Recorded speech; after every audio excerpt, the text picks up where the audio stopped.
Welcome to the Place Changemakers podcast series, brought to you by Sport England and our Place partners. In this series, we dive into the world of place-based approaches to tackle physical inactivity. Join us as we explore the skills, mindsets and behaviours, all crucial for driving change across local systems. Discover practical examples, challenges faced, and the transformative experiences of those at the heart of this work. Tune in for insights and inspiration for your own journey towards positive change. You can also watch these episodes and access the transcripts by visiting www.sportengland.org/place partnerships. Hello and welcome. I'm your host, Kath Lord-Green, and today's episode is Reflection in Action, the power of reflective practice. Today, we talk about the significance of reflective practice in driving systemic change, skills, mindsets, and behaviours that are important. We'll hear stories of reflection and its impact on continuous improvement. Today's guests are Emily, Katie, and Jennifer, and I'll let them introduce themselves. Hi, everybody. My name is Emily Brady-Young. I'm currently based or working around the Pennine Lancashire area, so that's East Lancashire, Burnley, Blackburn, Hyndburn, Pendle, Ribble Valley and Rosendale areas in the northwest, and my role is research lead. However, what I do day to day doesn't really reflect that. I don't find myself doing a lot of research. I have a phenomenal team of researchers across different organisations and a comms team. And together we're trying to sort of communicate the learning, communicate the science in ways that's meaningful to our area. So we're one of the local delivery pilots, now Place partners from Sport England, and we have an objective to look at whole systems approaches to physical activity in a place. My background is academia in a way. I've worked through education from a social psychological point of view and a focus on children and young people. I've also got a background in international development, again, mostly around access to education. But really, I started out as a PE teacher and a dance teacher, and my heart's still in that movement there. Hi everyone, I'm Jen Hall. I'm a senior research fellow at Born in Bradford, and I'm part of the evaluation team for the Bradford local delivery pilot, now Place Partnership.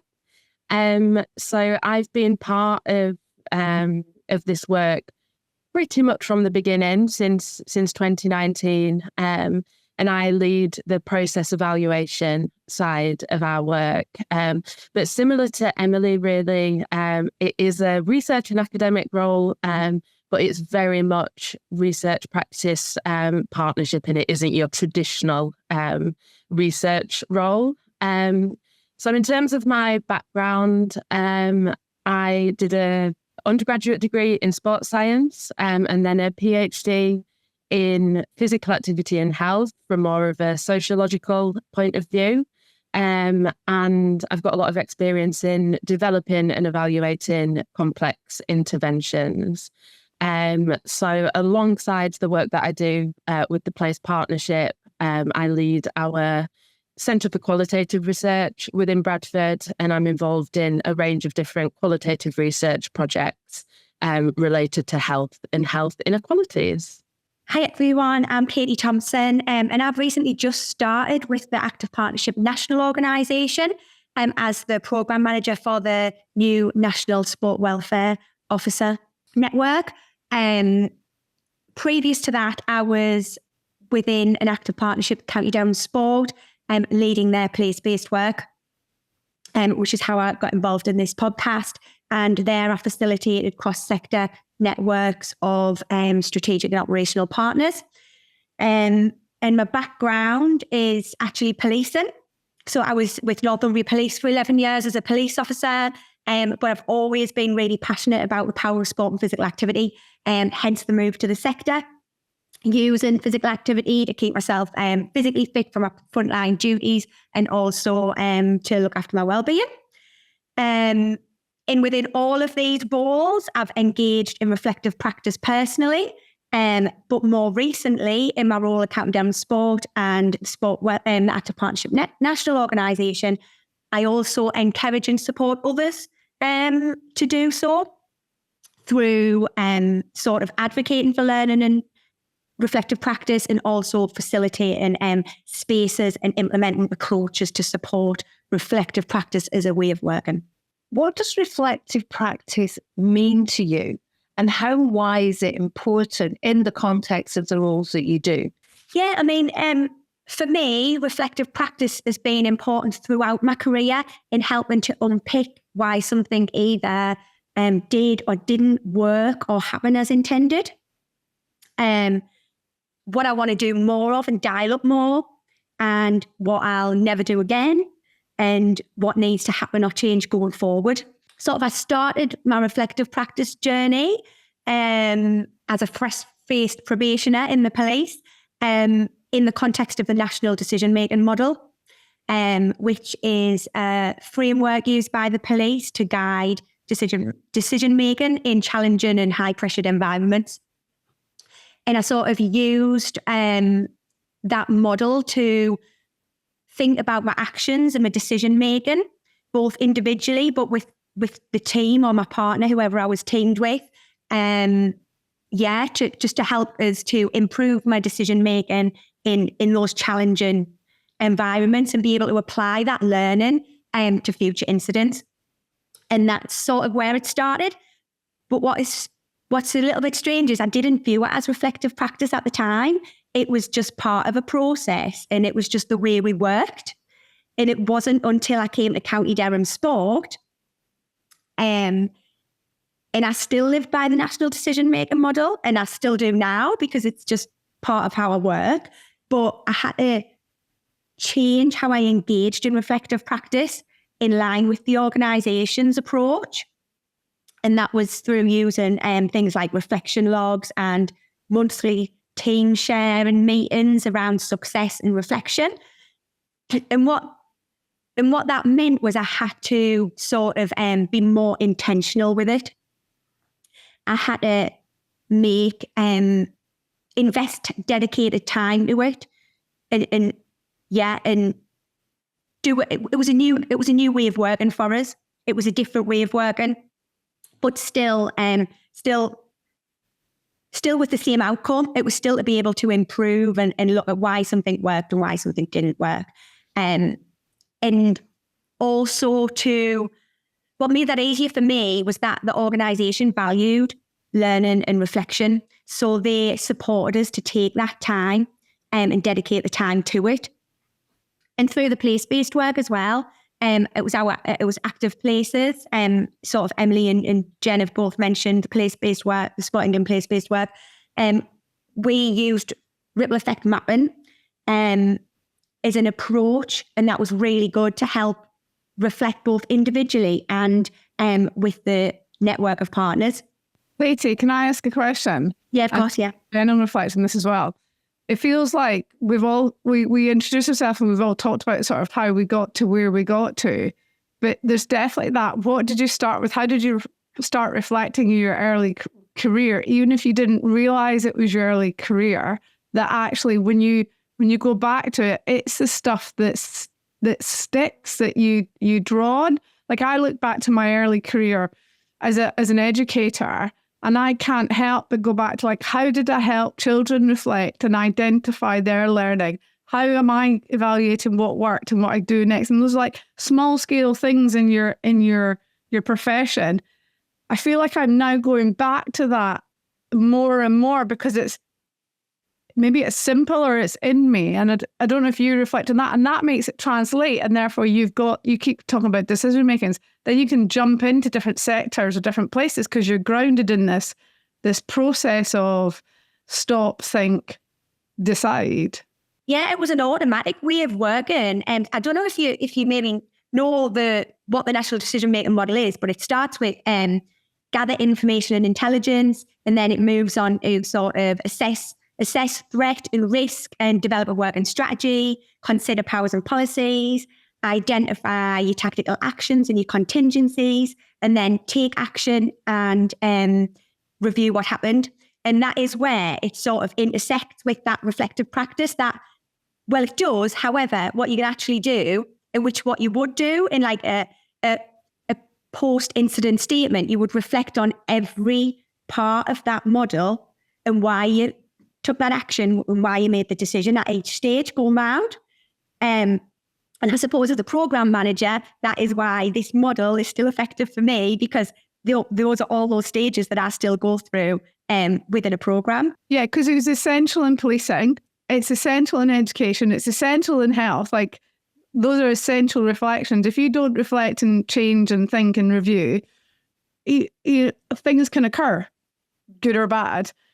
It doesn't feel so essential in our work, which is why we have to talk about it and unearth some of that stuff, I guess. And I think that comes back to why we have to make it more intentional, because we might not have that initial capacity but you've got to have that value. And I suppose the value for it came from those early days for me. But but as I say, I had to change how I engaged in it, because different sectors do it differently. Yeah, definitely. And I think thinking about the kind of sport and the physical activity sector, that value is, it's absolutely there, isn't it? In terms of, if you don't engage in reflective practice, and if you're, continuing to deliver programs and work in certain ways that aren't as effective as they could be, or aren't as effective as something else, then there's a risk to life and to life satisfaction and well-being and health.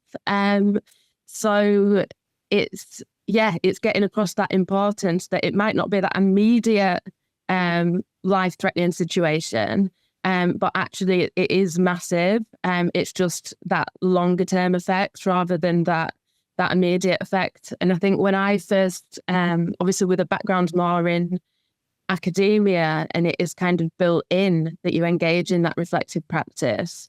And I was quite shocked when I first, I suppose, was more exposed to the sports sector, in some areas, not in others, where it was very kind of do, like very, very fast paced.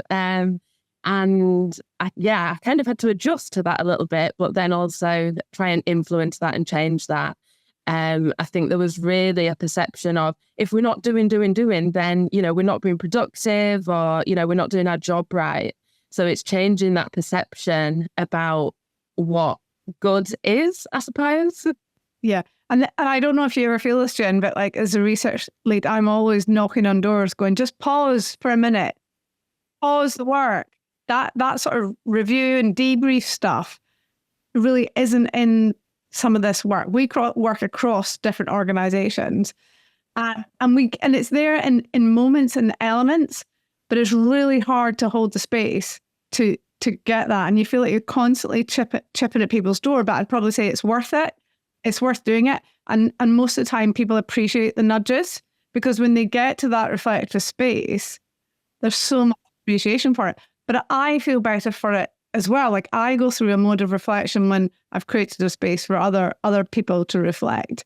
And also it depends on the people, right? They've probably got things in their background. We've talked about our background that is reflected. Like, I do a lot of yoga, and I know that I don't join up, but I know it probably really informs me making some stillness.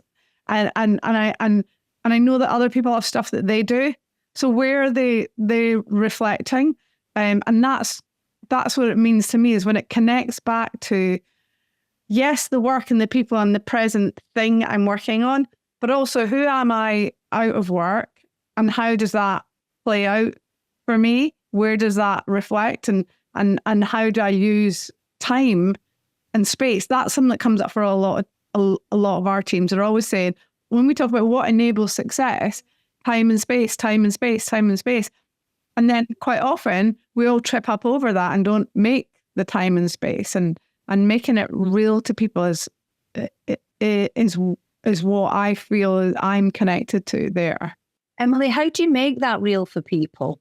So one of the practices we use is a thought partner practice. So pairing people up with others that they don't normally work with. And in fact, there's a stage before that.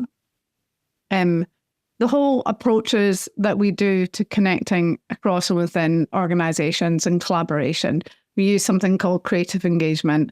It's adult active learning, but everything starts with something a little bit personal and a little bit related to the objective of the session, the workshop, the meeting, whatever.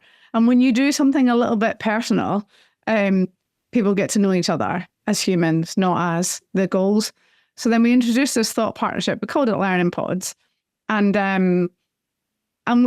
just asked for bi-weekly calls or walk and talks, if better, even better, and a little bit of a guide, mostly around a kind of appreciative inquiry model, to look back and look ahead, exactly that decision making, like, you know, what's a dream, what's a possibility, what's plausible, and to do that in partners. And then go back to their teams and then go back to larger groups and talk about it. Now, those thought partners have been successful in varying degrees, but now our work's got so big, actually it's fallen off a little bit. I do know some people have continued it because just making it a bit, getting to know people has been the way in, I think. But there is a little nudge that has to happen. And I hope and think some of the teams that we work across, and we've got 43 work streams, a lot of stuff going on and across a lot of organisations as everybody is in this work. I hope I think some people have owned it and then made it ripple, made it happen within their teams as well. And I think similar to what Katie was saying before about how, you know, when you move to, is it County Durham Sport, and you kind of had to adjust because it is reflective practice, but actually it's packaged a different way. And I suppose that making it real for people, it's just going back to, you know, what is it what does it mean to those different people? Because everybody has engaged in reflective practice in their lives, whether that's work, personal, whatever it is. We all do you know, stop and think about things, reflect on things. And it's about kind of whether or not that then translates into learning and into adapting your practice. So for me, I think it's asking people, you know, what are your experiences of this? Maybe not calling it reflective practice, but referring to it in lots of different ways. So that people do relate to it and go, oh yeah, of course, I've done X, Y, Z, and kind of developing a process that will work for everybody and that will be familiar for everybody. So it doesn't feel as though you're kind of doing something new. A really good example, actually, of where that worked, where we facilitated a space for partners and that worked really well. What Jen's talking about there is the ripple effect mapping workshop. Specifically, one particular partner, a wellbeing service, who engaged in the ripple effect mapping workshops, and those discussions, those collaborative discussions, really sort of use that time and space to reflect on their existing practices and ways of working, and as in sort of a direct response to being part of it and involved in it, changed their service delivery in that place-based area. But what is really key about that is that it was the individual who engaged in that workshop that was really, had that really open mindset and was willing to think critically about their working processes to enable change and open and willing to change. And that was just, it just shows that it's not always the organisation that sits around the table, but actually the individual that engages in the work that is key to seeing change happen. Yeah, and I think we have to call out ripple effect mapping as being a tool we've all engaged in a different.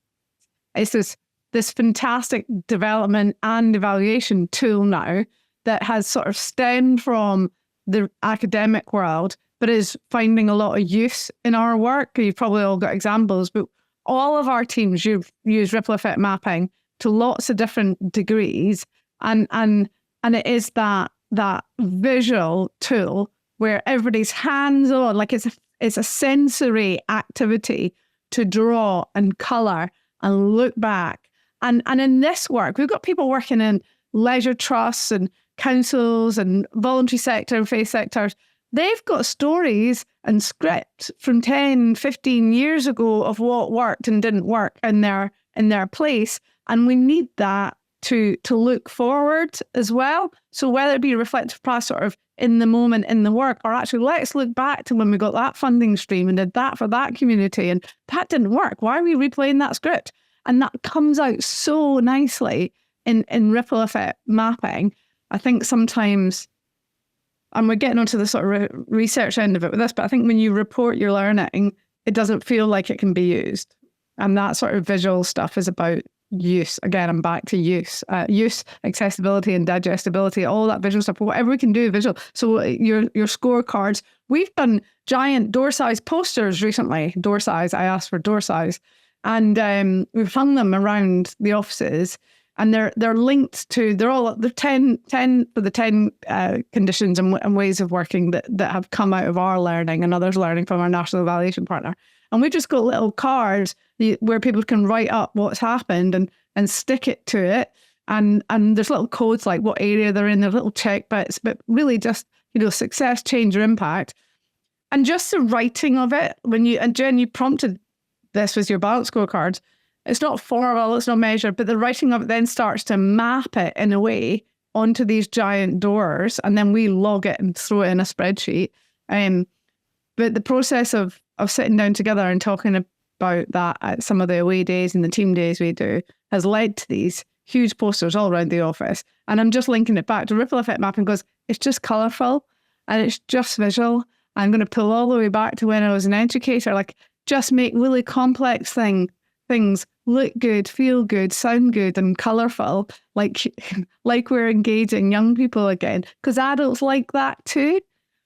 Absolutely. I think that ripple effect mapping is something that everyone listening is going to be rushing out to go and do, because whatever organisation you're in, you can certainly be using that, and it sounds amazing.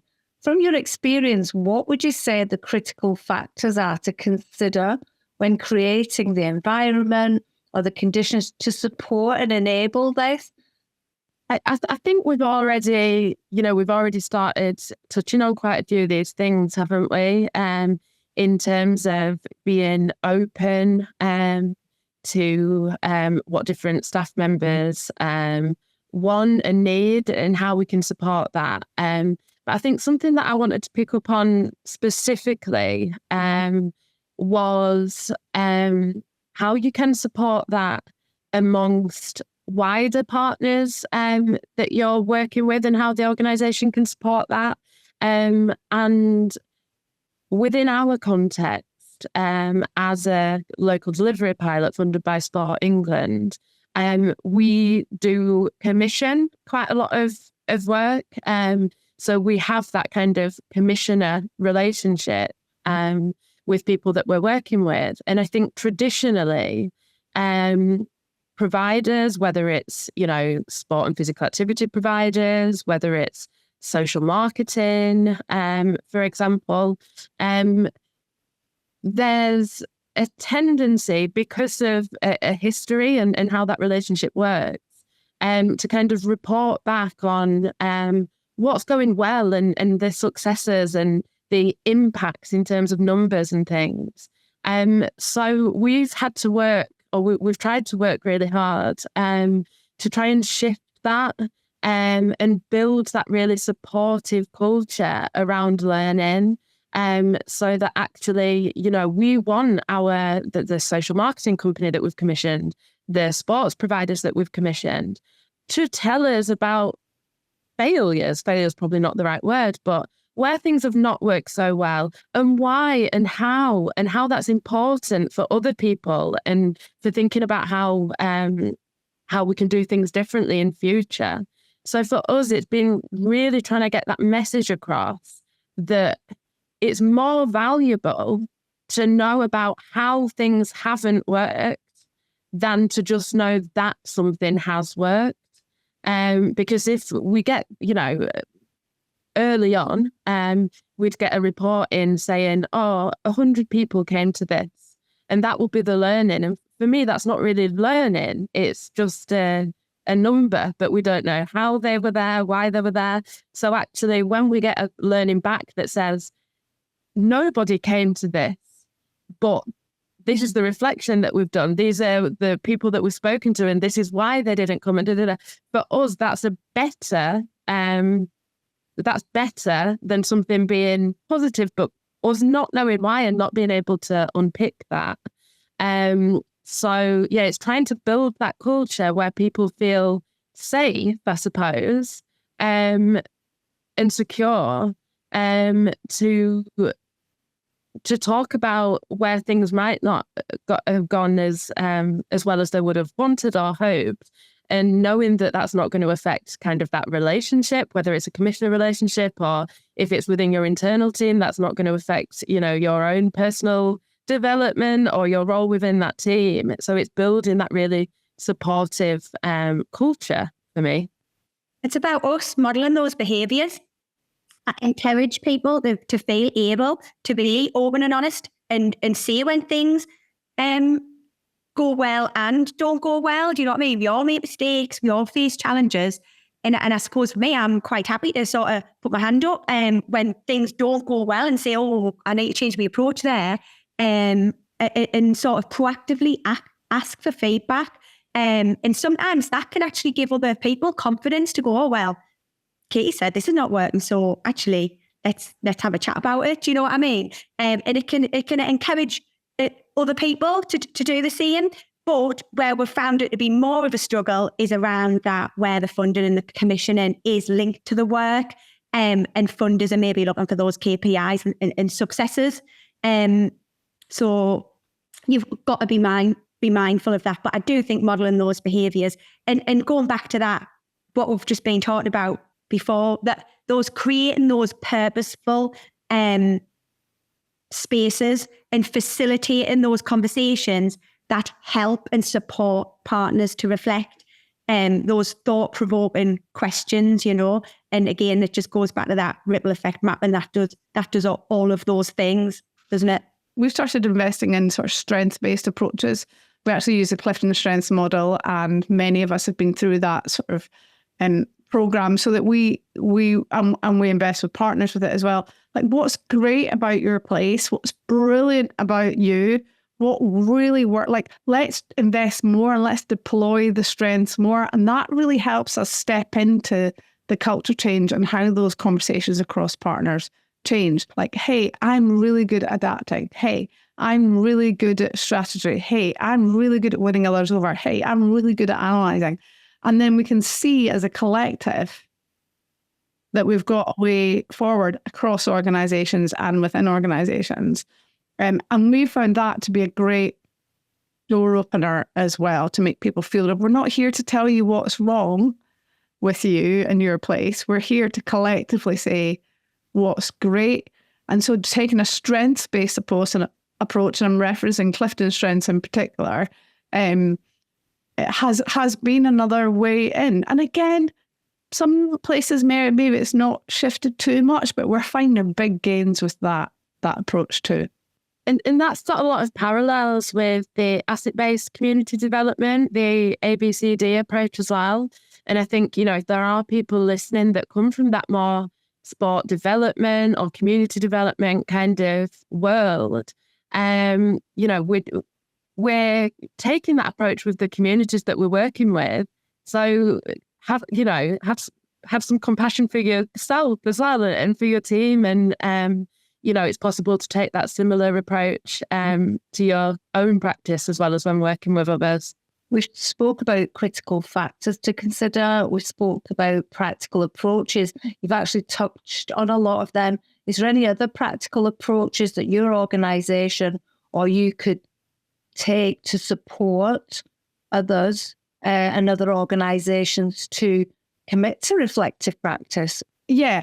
And so here's the thing. This reflective practice can feel really like it's on you, off you go and do it. But actually what we've really learned is you have to hold the strings to this. There is an element of coordination needed for now. I don't think in our organisations, we're working across, there's a readiness to take this on independently. There may be a few individuals. So we've got a bit of a cycle. So there's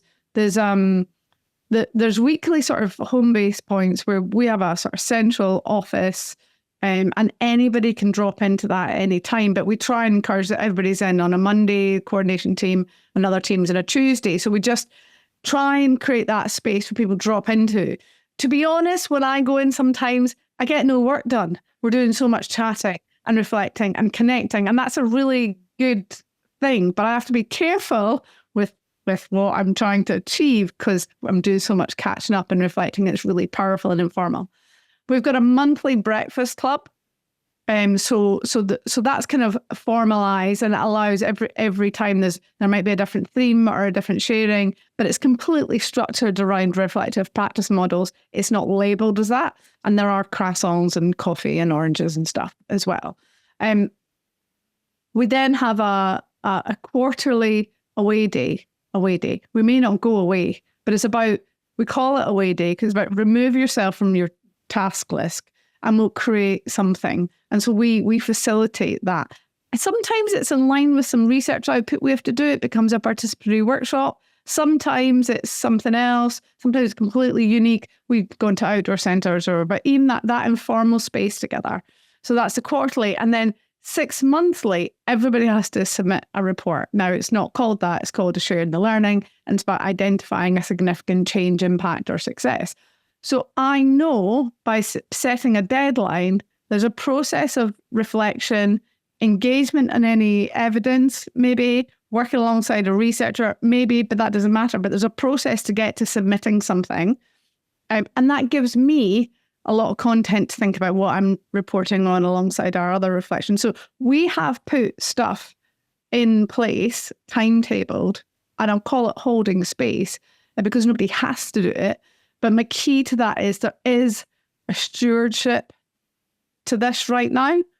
I don't think it would continue if we didn't hold that space, because I've seen examples like our thought partners fall apart where I stopped structuring it. Yeah, I'd agree. I mean, I think our process in Bradford, obviously there's differences, but it's really similar in terms of having those, those informal things and then those more structured processes. I just wanted to pick up, Emily, when you said, careful that I'm not doing any work, but actually, reframing it as this is work and this is improving it's improving the work and what we're doing. That's the trap we all fall into. Yes. And I'm like, oh God, I got the work done. Of course I did. That is that is the rich work.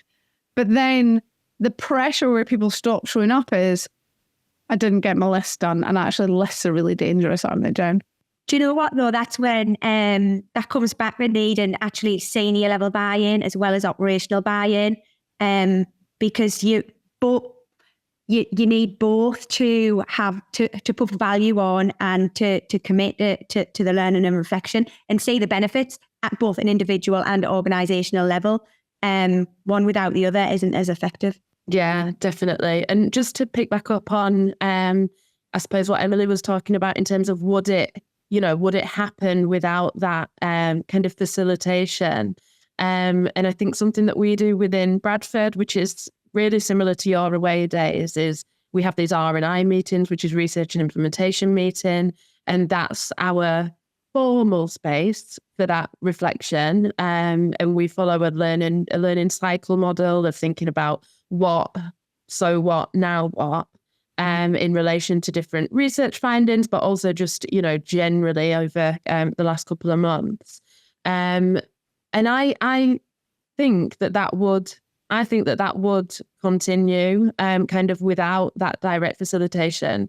But at the moment, what I think wouldn't is then that step after that of, okay, we've reflected, now how do we embed that into our day-to-day and into our practices? And that's where I and, some other members of the team play a significant kind of facilitation role in, bringing that back to agendas of different meetings and saying, these are the things that we discussed.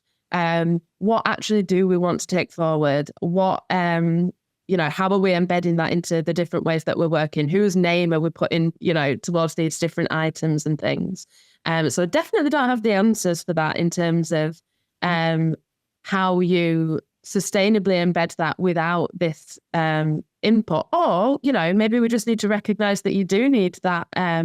It is that important, and you need that role and that person to facilitate that on an ongoing basis. It sounds like you've all learned so much.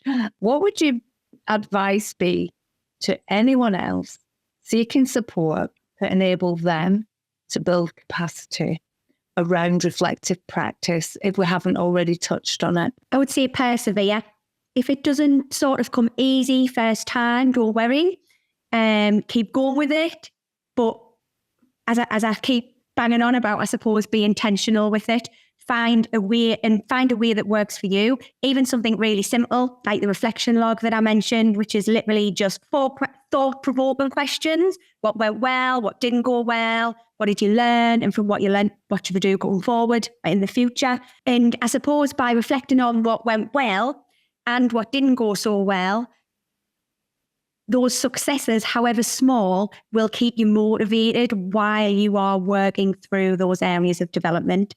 And I suppose it's what you do as a result of your reflection that makes it meaningful. It's how you apply that in your future work. I think for me, and completely agree with all of that, from an organisational point of view, trying to embed it into existing practices and existing structures, it's always easier, I think, for something to get off the ground if it's not something entirely new. We're not adding in a new meeting into the diary, or we're not adding in kind of, something completely different to what you're already doing. So for example, if your team has a team meeting once a week, can you add in 10 minutes onto the agenda for reflective practice into that?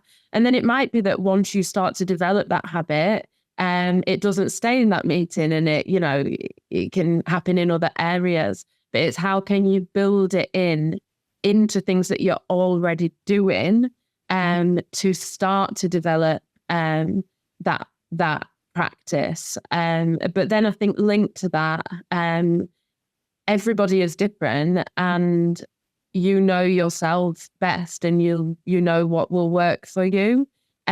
So for one person, they might like the idea of setting having a calendar, putting it in their calendar for every Friday or whatever it might be, and for that alert to pop up and for them to do it. Other people, they know that they'll just ignore that calendar invite and it'll annoy them because they're in the middle of doing something else. So it's understanding your own working practices, which you're the expert of, and fitting it in a way that works for you, basically. My key takeaways are, whatever your goals or objectives are, start small and have a commitment device, and maybe that's to one person. Pick one thought partner who maybe has something to do with your work or not at all, and create a few questions that you commit to each other to do. So just one thought partner, maybe bi-weekly, and then see where it takes you. Thanks for joining us for this episode of the Place Changemakers podcast series. Remember though, conversation doesn't have to end here. Check out our other episodes and take a look at our online resources by visiting www.sportengland.org/place partnerships. Why don't you come and join our community of learning, where we'll keep you connected to the latest thinking and learning being surfaced by places. So until next time, stay curious and keep exploring.